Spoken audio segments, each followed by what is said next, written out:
Hi weavers, welcome to our channel just imagine novels. ఈరోజు మన కథ నా తనువు నీకే అర్పితం, ఎపిసోడ్ 10. అతని పక్కన కూర్చున్న లక్కీని మరో చేత్తో దగ్గరకు తీసుకుని ఆమె నుదుట మీద ముద్దు పెట్టాడు.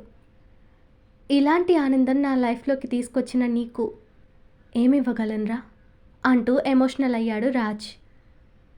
లక్కీ అతడిని హత్తుకుని, నువ్వు నీ ప్రేమ చాలు, మాకింకేం వద్దు అనింది. వాళ్ళిద్దరినీ చూస్తున్న హనీ పాప నవ్వుతూ లక్కీని తన చిట్టి చేతితో తడుతూ మా నాన్న అంటూ రాజ్ని చూపించింది.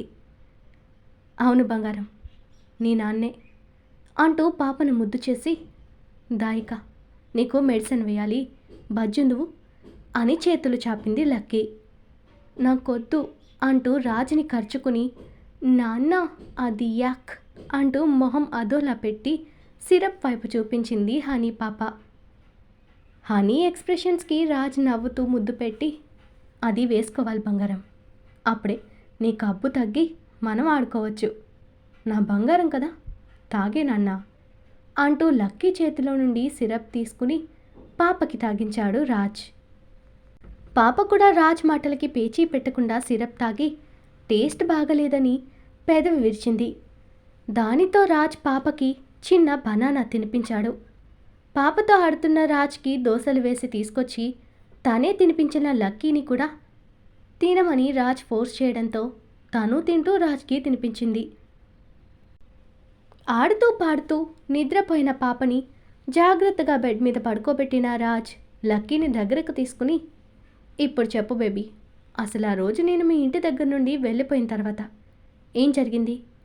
నువ్విలా ఒంటరిగా ఎందుకుంటున్నావు? అసలు నీ లైఫ్లో ఏం జరిగిందో చెప్పు అని అడిగాడు రాజ్. నేను కాదు, నువ్వు చెప్పు. ఆ రోజు నా దగ్గర నుండి వెళ్ళిన నీకు యాక్సిడెంట్ ఎలా అయింది అని అడిగింది లక్కీ తిరిగి రాజ్ని. గతం గుర్తు చేసుకున్న రాజ్కి కోపంతో పిడికిళ్ళు బిగుసుకున్నాయి. అతడినే గమనిస్తున్న లక్కీ, ఏమైంది రాజ్ అని టెన్షన్గా అతడి భుజం పైన చెయ్యేసింది.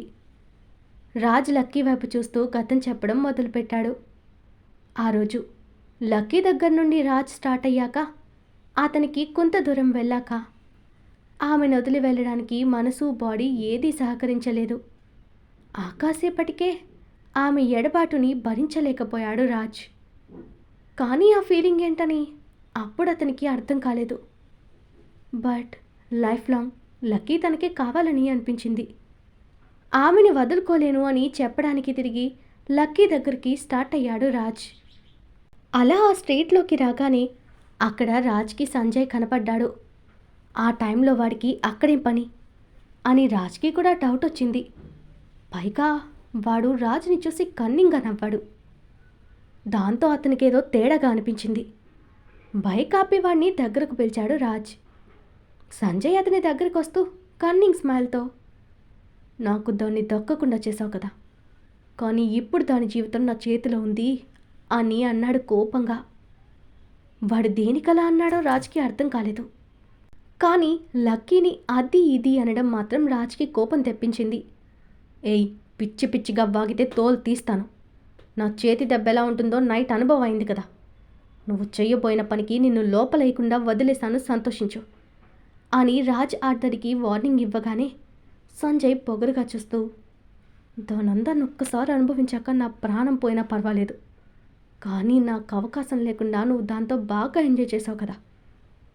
బట్ ఈ సంజయ్ ఏదైనా అనుకుంటే సాధిస్తాడ్రా, లేదంటే నాకు దక్కని దాన్ని ఎవ్వరికీ దక్కకుండా చేస్తాను అని కసిగా అన్నాడు రాజ్తో సంజయ్. రాజ్ కోపంగా, రేయ్ ఏం వాగుతున్నావు, నా బేబీ జోలికి వచ్చావంటే నిన్ను ముక్కల కింద నరుకుతాను అని వార్నింగ్ ఇచ్చాడు సంజయ్కి రాజ్. సంజయ్ వంకరగా నవ్వి, అబ్బచ్చా అంత లేదు, ఈ వీడియోలో ఏముందో తెలుసా, నువ్వే చూడు, తర్వాత ఇదే పొగరు చూపించు చూద్దాం అంటూ ఒక వీడియోని చూపించాడు అతను. ఆ వీడియోలో రాజ్ లక్కీ ఇంటికి వచ్చినప్పుడు కిస్ చేసుకున్నది వాడు వీడియో తీశాడని అర్థమైంది. అది చూస్తున్న రాజ్ని చూసి సంజయ్ కన్నింగ్గా నవ్వుతూ, ఏంటిది చూడగానే దిమ్మ తిరిగిందా, ఈ వీడియో వాళ్ళ నాన్నతో పాటు దానికి కాబోయే మొగుడికి కూడా చూపించాలని అనుకో, దాని జీవితం కుక్కలు చింపిన విస్తరవుతుంది కదా. ఎలా ఉందిరా నా ప్లాను అన్నాడు సంజయ్. రాజ్ వాడిని చూసి సైడ్ స్మైల్తో, రే, నువ్వు ఆ వీడియో చూపిస్తే నాకు నా బేబీకి చాలా హెల్ప్ చేసిన వాడు అవుతారా. ఇంత హెల్ప్ చేశాక మాకు పుట్టే పిల్లలకి నీ పేరు పెట్టుకోవాలి రోయ్ అని నవ్వాడు రాజ్. రాజ్ మాటలకి సంజయ్ పిచ్చి చూపులు చూశాడు. రాజ్ మళ్ళీ నవ్వి, అరే, నేను నా బేబీని పెళ్లి చేసుకోవాలంటే ఇప్పుడు వాళ్ళ నాన్న చూసిన సంబంధం క్యాన్సిల్ అవ్వాలి కదా. ఆ పెళ్ళి చెడిపోతేనే కదా మా పెళ్ళి జరిగేది. నువ్వు ఈ వీడియో చూపిస్తే మా పని ఇంకా ఈజీ అవుతుంది కదరా తింగరదవా అన్నాడు. సంజయ్ అవాక్కవుతూ, నో, నేను మీ పెళ్ళి జరగనివ్వను. నువ్వు ఆ లక్కీని ఎప్పటికీ కలవనివ్వను. అందుకేదైనా చేస్తాను.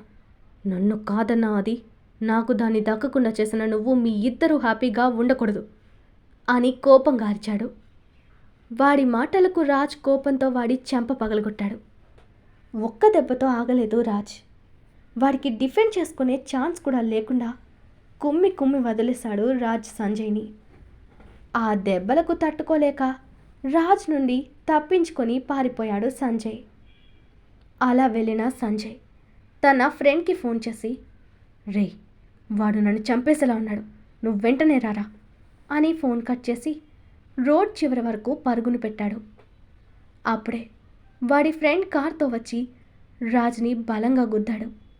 ఏమరపాటుగా ఉన్న రాజ్ ఒక్కసారిగా ఎగిరి పక్కనే ఉన్న డివైడర్కి తగిలి రోడ్ సైడ్కి పడిపోయాడు.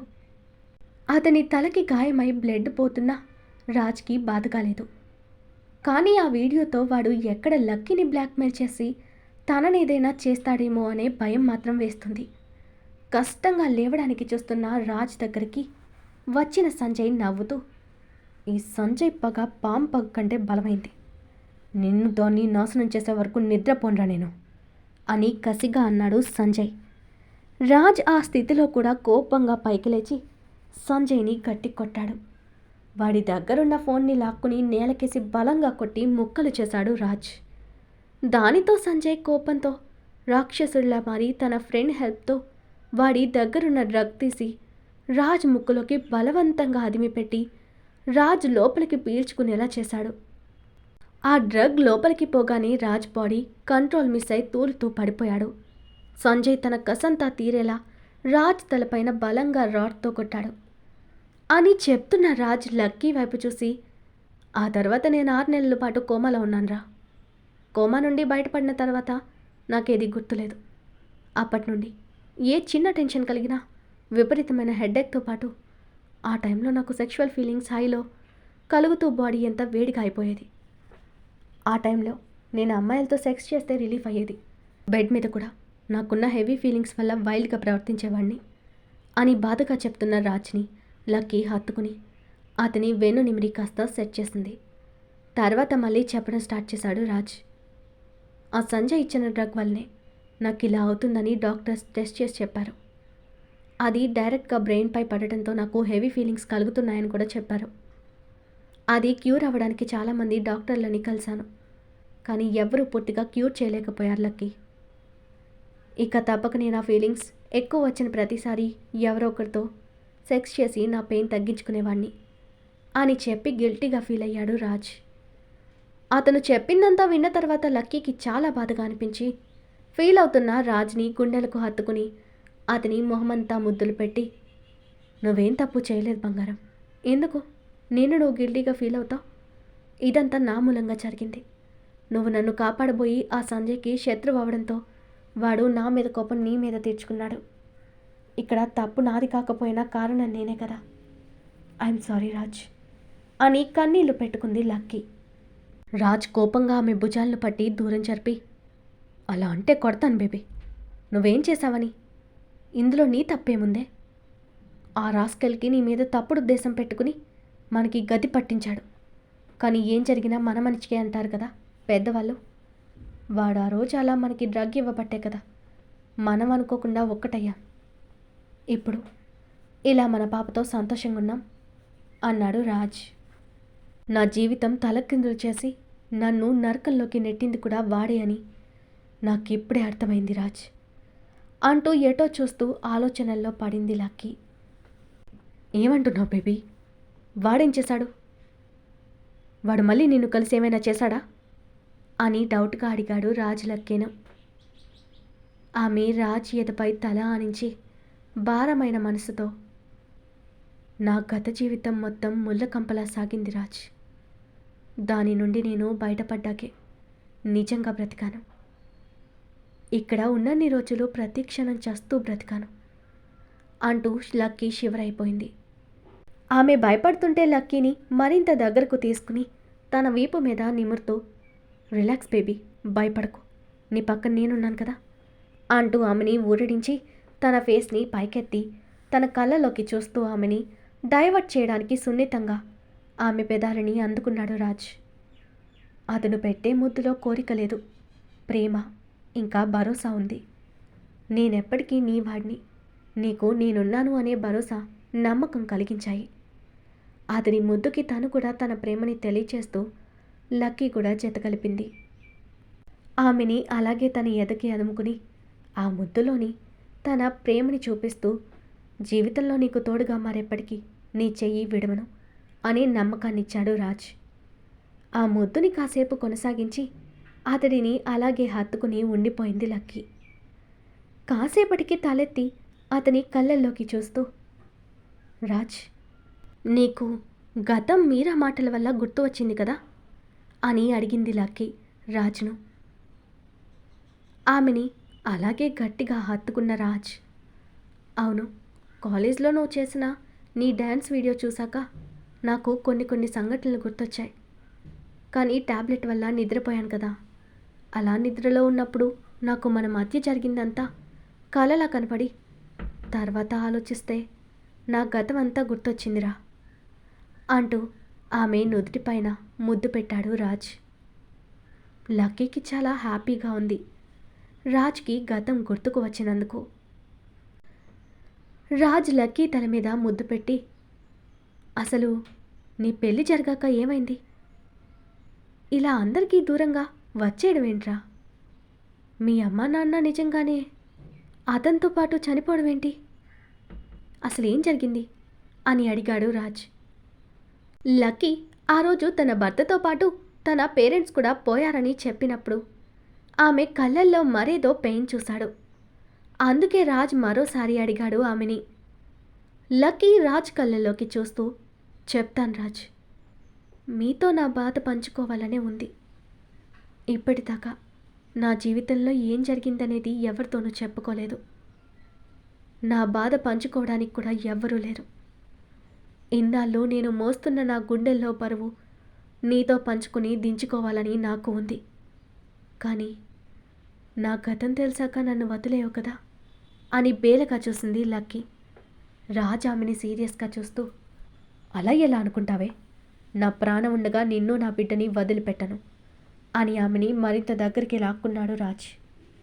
సరే, కోప్పడకు, చెప్తాను అంటూ జరిగింది మొత్తం చెప్పడం మొదలుపెట్టింది లక్కీ రాజ్కి. లక్కీ చరణ్ల సెకండ్ నైట్ రోజు చరణ్ ఎక్కడికో వెళ్ళి తాగొచ్చిన తనని ఇష్టం వచ్చినట్టు కొట్టి హింసించి తనతో చాలా ఘోరంగా ప్రవర్తించి ఆ నైట్ అంతా నరకం చూపించడంతో లక్కీ స్పృహ కోల్పోయింది. అయినా సరే అతడు ఆమెని వదలక తనని కసితీరా అనుభవించాడు. ఉదయం ఎప్పటికో మెలకువ వచ్చిన లక్కీ కదలటానికి కూడా శక్తి నిలవలేదు. విపరీతమైన స్టమక్ పెయిన్తో లోయర్ పార్ట్ కూడా పెయిన్గా, చాలా ఎక్కువ పెయిన్గా అనిపించింది. పక్కన మత్తుగా పడి నిద్రపోతున్న చరణ్ని చూడగానే నైట్ అతడి మాటలు, చేతలు గుర్తొచ్చిన ఆమెకి అతనంటేనే అసహ్యం కలిగేసింది. ఇన్ని రోజులు తను అతన్ని మోసం చేశానేమో అనే గిల్టీ ఉండేది. కానీ అతడు తనని ఓ మనిషిగా కూడా చూడకుండా విచక్షణ మరచి ఓ మృగంలా తనని అనుభవించడంతో అతడంటే తనలో అసహ్యం ఏర్పడింది లక్కీకి.